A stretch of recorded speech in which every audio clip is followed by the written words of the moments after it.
지난 주간 우리는 고난 주간으로 보냈고요. 고난 주간을 보내면서 우리는 예수님의 십자가, 고난, 죽으심, 그걸 깊이 묵상하며 보냈을 것입니다. 그리고 오늘 그 고난을 넘어 부활하신 부활주일을 맞습니다. 여러분, 지난 한 주간은 좀 특별하게 보내셨나요? 어땠어요? 지난 한 주간 좀 특별했어요?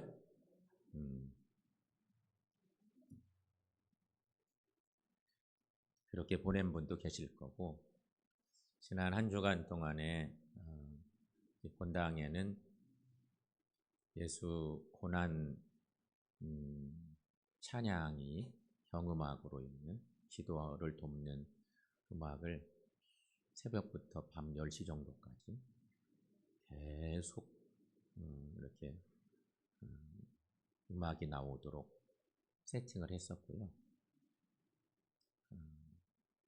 새벽 예배에 나오는 식구들도 계셨고, 그러지 못한 분들 중에 오전 시간에 혹은 오후 시간에 기도하러 오시는 분들을 제가 뵙기도 하고, 또 퇴근길에 기도하러 오셨다가 가시는 분도 계셨고, 그렇게 한 주간을 보낸 분들이 계신가 하면 전혀 평소와 다름없이 먹는 것도 다 먹고, 주님의 고난은 고난이고 나는 내 삶이고, 그러면서 보낸 분들도 계실 거고, 그렇게 한 주간이 지나갔습니다. 어쨌든 그렇게 고난 주간이 지나고 부활을 맞이했습니다. 여러분, 중요한 건 주님의 죽으심과 부활은 나와 어떤 관계가 있나? 그게 중요합니다. 우리가 늘 하는 얘기 있잖아요. 고난이 있어야 부활이 있지. 그런 얘기를 우리가 늘 하지만, 부활주일은 열매 따먹듯 따먹고 싶은데 고난은 좀 싫어.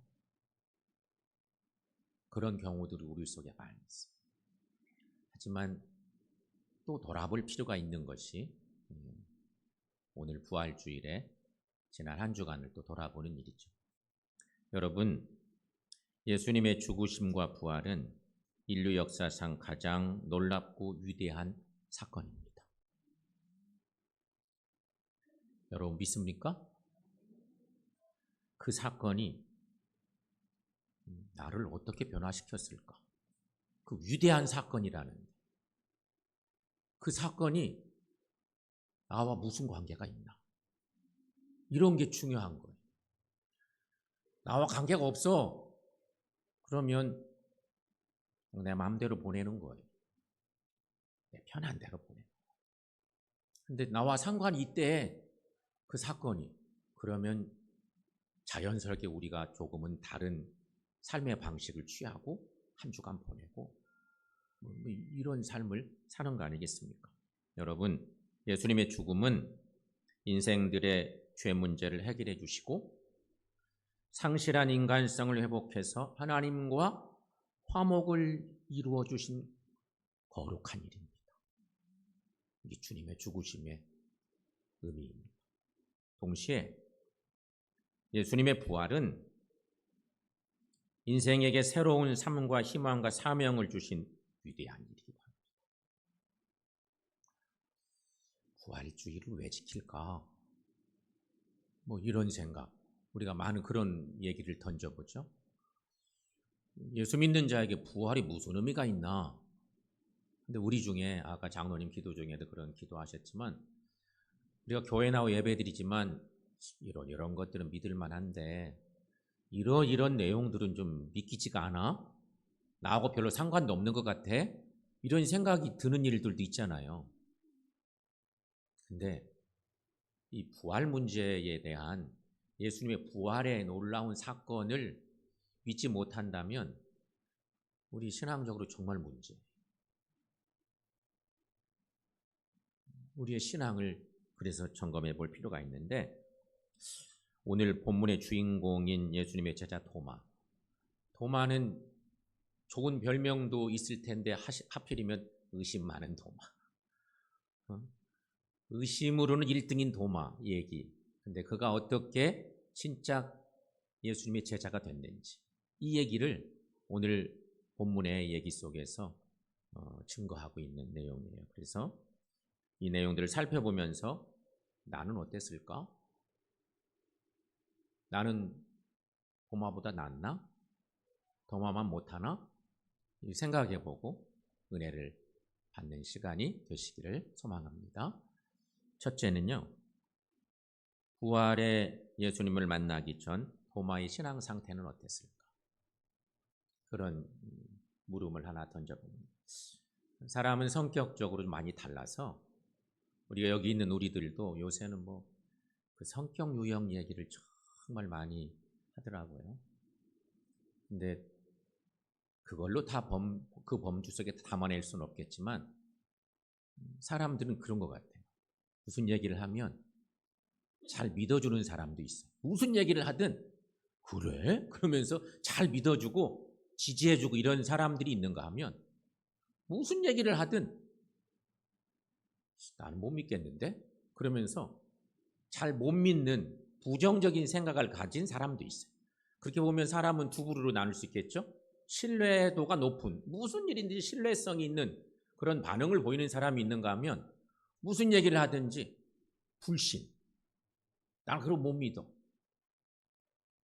여러분은 어떤 부류에 속한다고 생각하십니까? 도마는 예수님의 부활을 의심했어요.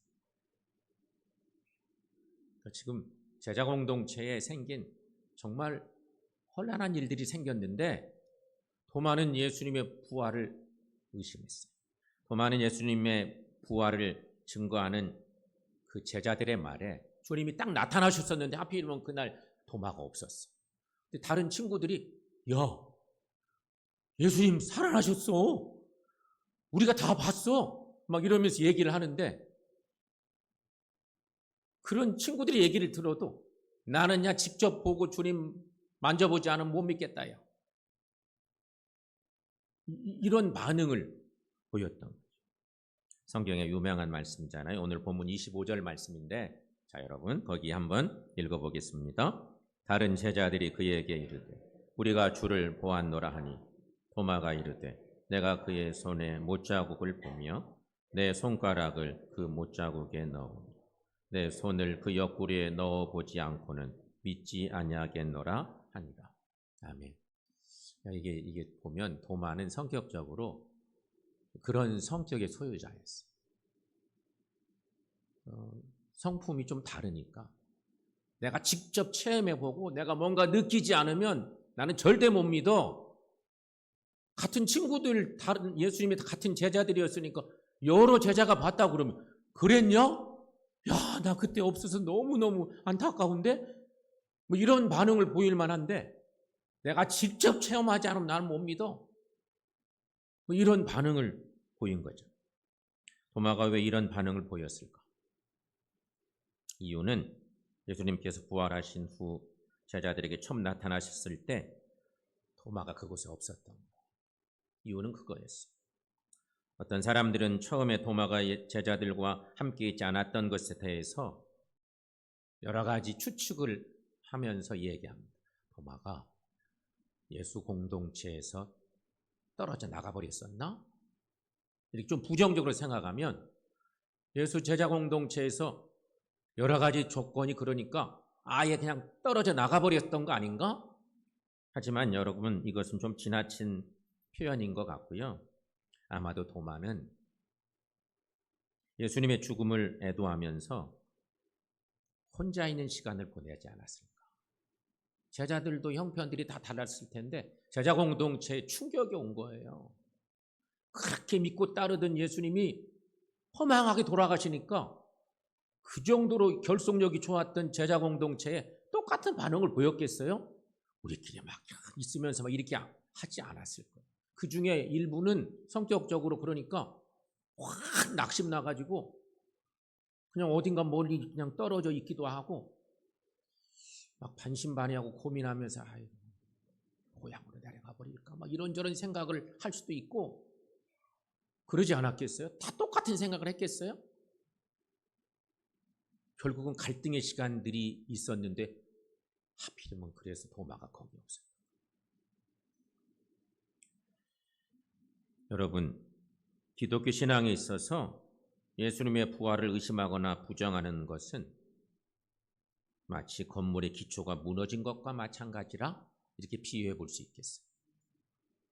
요새 아파트 짓다가 막 한꺼번에 무너져 버리는 이런 일들이 우리가 건설의 1등이라고 하는 나라이기도 한데 막 이런 문제가 막 많이 생기고 외국은 더 많고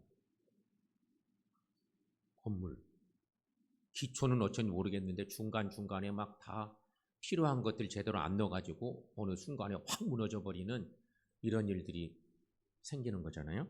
여러분, 기독교의 기초는 예수님의 부활에 있습니다. 그건 너무 중요합니다. 만약에 예수님이 십자가에서 죽으시고 다시 살아나지 못하셨다면, 이건 만약인데, 만약에 예수님이 십자가에 죽으셨는데 다시 살아나지 못하셨다면 기독교는 다른 종교와 같이 허무한 종교에 불과할 수밖에 없습니다. 그러므로 예수님이 십자가에 죽으신 사건은 예수님을 믿고 따르는 제자들에게 참으로 치명적인 타격을 주었을 것입니다. 부활을 경험하지 못했다. 부활의 주님을 만나보지 못했다면 사랑하는 공동체가 있는데 그 공동체를 이끄는 수장이 무너졌어요. 그러면 결속력이 좋으면 좋을수록 허망한 마음들은 더 커질 거예요. 주님의 죽으심은 부활이 없다면 제자들에게 얼마나 큰 타격을 줬을까요? 예수님의 죽으심은 제자들에게 실망을 안겨 주었을 것입니다. 슬픔을 안겨 주었을 것입니다. 불안과 공포를 안겨 주었을 것입니다. 깊은 회의에 빠지게 했을 것입니다. 선교의 사명도 다 포기하고 말았을 것입니다. 그렇습니다, 여러분. 만약 기독교에 십자가만 있고 부활이 없다면 기독교는 너무나 무의미하고 무가치한 종교로 전락해버리고 말았을 것입니다.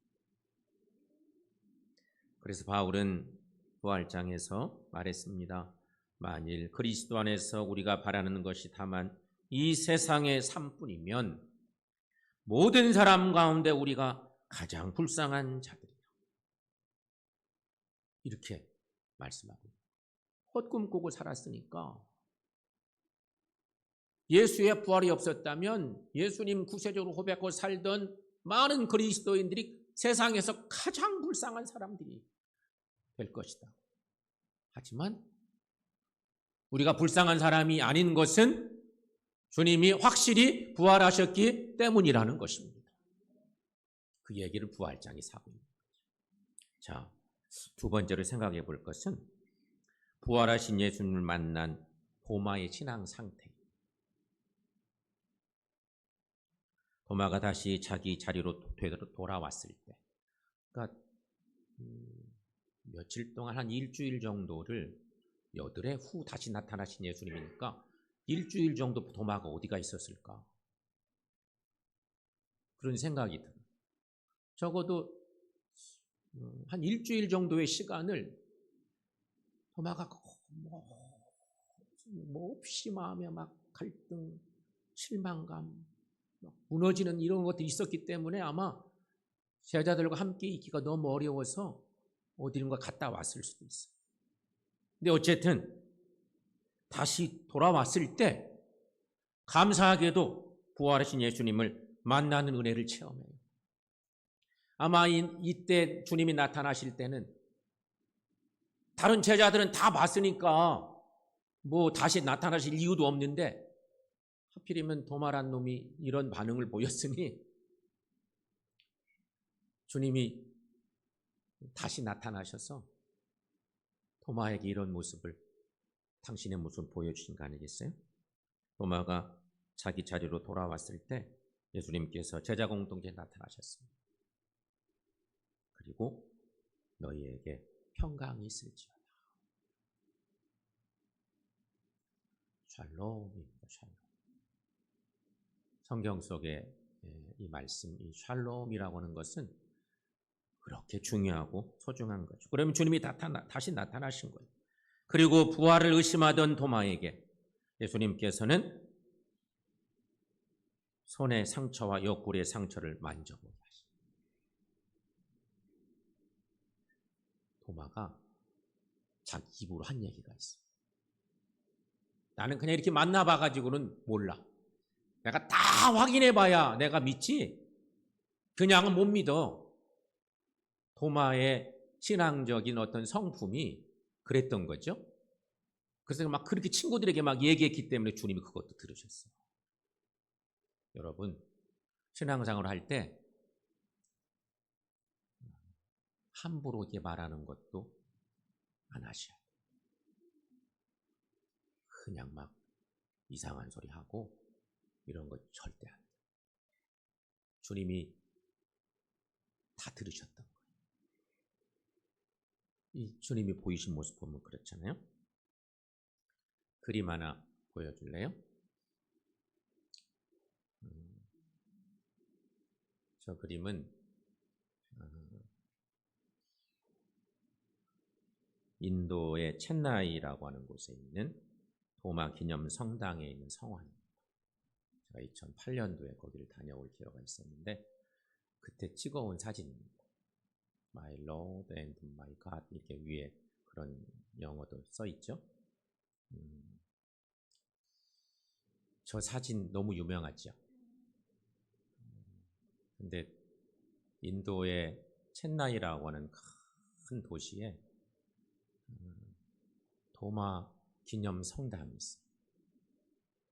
인도에 그런 곳이 있습니다. 거기 성당 안에 가보면 저 사진이 있어요. 오늘 성경 얘기하고 딱 관계된 그런 그림인데, 성화인데, 주님이 본문의 성경 말씀 그대로 말씀하시니까 그거 확인하느라고 도마가 성격적으로 그랬어요. 그러니까 그거에 딱 충족시켜서 주님이 해주셨던 건데, 성경 말씀 오늘 본문 27절 말씀인데 거기 한번 읽어보겠습니다. 도마에게 이르시되 내 손가락을 이리 내밀어 내 손을 보고 내 손을 내밀어 내 옆구리에 넣어보라. 그리하여 믿음 없는 자가 되지 말고 믿는 자가 되라. 아멘. 도마는 제자 공동체에 다시 찾아오신 부활하신 예수님을 만났습니다.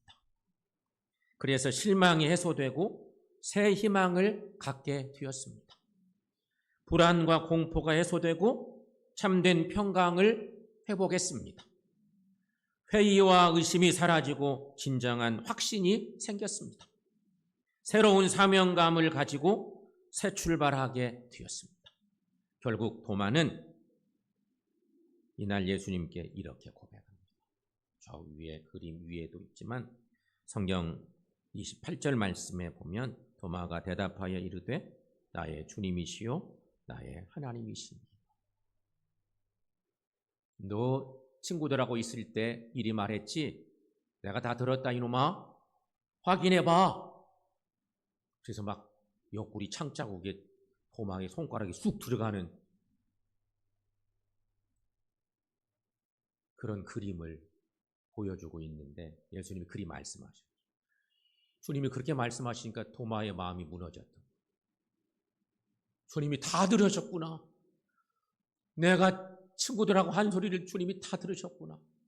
그리고 확인해봐라. 그리고 믿어. 그때 도마가 예수님께 고백하는 거죠.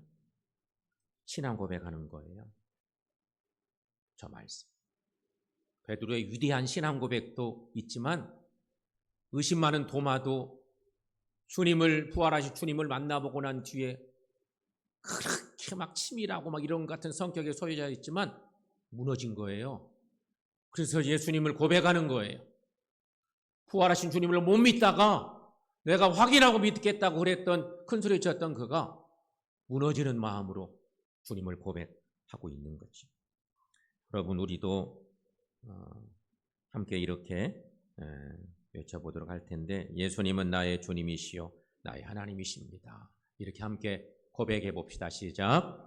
예수님은 나의 주님이시요 나의 하나님이십니다. 아멘. 우리의 고백이 주님을 기쁘시게 하는 고백이 되시기를 축원합니다. 부활신앙을 소유해야만 부활의 복음을 전할 수 있습니다. 부활신앙을 소유해야만 목숨 걸고 신앙생활을 할 수 있는 것입니다. 도마는 이렇게 부활하신 예수님을 만난 후 인도 첸나이에 가서 예수님의 부활의 복음을 전하다가 순교합니다. 지도 하나 보여줄래요?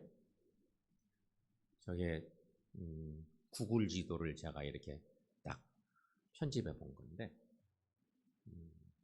구글 지도를 딱 열어보면 저렇게 볼 수 있어요.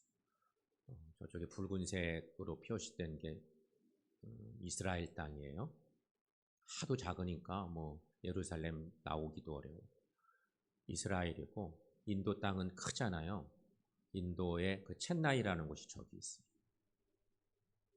엄청 멀잖아요. 얼마나 멀어요? 저기 엄청나게 먼 거리고, 지금 중동 전쟁이 있어서 페르시아만이니 홍해니 뭐 그래서 그쪽 다 나오는 곳이 저기가 엄청난 중동의 중요한 그런 나라들이 있는 곳인데, 저 먼 곳을 도마가 부활하신 예수님을 만나고 My Lord, My God을 고백했던 그 도마가 부활하신 주님을 만나고 난 뒤에 예루살렘에 있지 못했어요. 이제 그 뜨거운 열정이 생기니까 저 먼 인도 첸나이까지 간 거예요. 거기 가서 복음을 전하다가 순교했어요. 근데 그 인도에 엄청나게 많은 인구, 지금 세계 최고라는데, 인구가 중국을 넘어섰다는데, 첸나이가 뭐 2천만인가 뭐 그 정도 막 사는 엄청나게 큰 도시더라고요. 근데 첸나이가 지금 인도에서 가장 기독교 인구가 많아요. 그리고 전설로 막 전해진대요. 사람들에게 지금도 막 그런 전해지는 전설이 있어. 예수 제자 중에 도마라는 사람이 우리 동네 와서 복음 전해서 우리 이 동네 이 지역에 예수 믿는 사람들이 많다. 그렇게 순교하면서 뿌린 복음의 씨앗은 흩어지지 않는다는 거죠. 여러분 또 그런 얘기도 들으셨을지 모르겠어요.